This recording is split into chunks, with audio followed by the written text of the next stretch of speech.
এক সেকেন্ড, আমি অনেকবার নোটিস করেছি আমি যখনই এখান থেকে যাই আসি তুমি আমাকে দেখে কিছু একটা লুকিয়ে ফেলো। কী লুকাচ্ছ তুমি আমার থেকে? কি আছে হাতে? তুমি এই বইটা দিয়ে কি করছিলে? আসলে ম্যাম, ব্যাপারটা হলো ওই কখনো কখনো যখন আমি ফ্রি থাকি তখন আমি এই বইটা পড়ি। বাহ, এটা তো খুবই ভালো কথা। কিন্তু তুমি তো সিকিউরিটি গার্ডের জব করছো, তাহলে পড়াশোনা? আসলে ম্যাম, আমার বাড়ির অবস্থা ভালো না, ওই জন্যই আমি সিকিউরিটি গার্ডের কাজটা করি। কিন্তু আমার পড়াশোনা করতে খুব মন চায়। কিন্তু তুমি আমার থেকে এটা লুকিয়েছো কেন? আসলে ম্যাম, কেউ চায় না যে কোনো গরিব মানুষ অনেক দূর অবধি পৌঁছাক, ওই জন্যই আমি লুকিয়ে লুকিয়ে পড়াশোনা করি। আরে কোনো ব্যাপার না, এই নিয়ে তুমি টেনশন করো না, লোকজনরা তো বলতেই থাকে। এই সব ছাড়ো, আমিও সেম ফিল্ডের। যদি কখনো তোমার কোনো ডাউট হয় বা কোনো প্রবলেম হয়, তুমি আমার কাছে এসো, আমি তোমাকে হেল্প করব।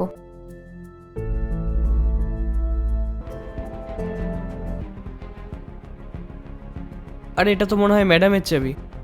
যাই, আমি ওনাকে গিয়ে দিয়ে আসি। বোন, তুই ব্যাগে কি খুঁজছিস?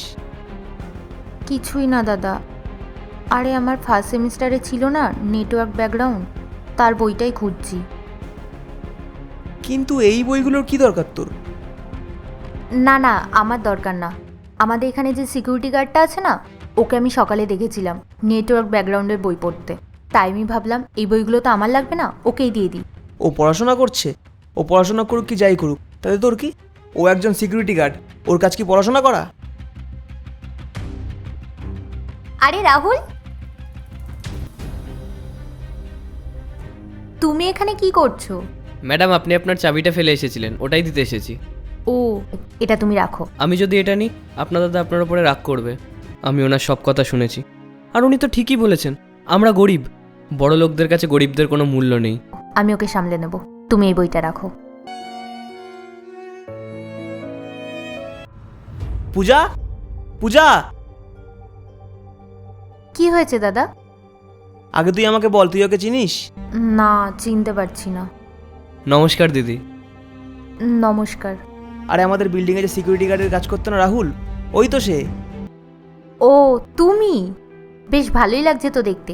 চাকরি পেয়েছো তুমি? চাকরি? ও এমএনসি কোম্পানির সিইও। বাহ, এটা তো খুব ভালো কথা, কংগ্রাচুলেশনস। হ্যাঁ দিদি, আজ আমার যা কিছু হয়েছে সব তোমার জন্যই। তুমিই তো ছিলে একমাত্র যে আমার সেই সময় পাশে ছিল।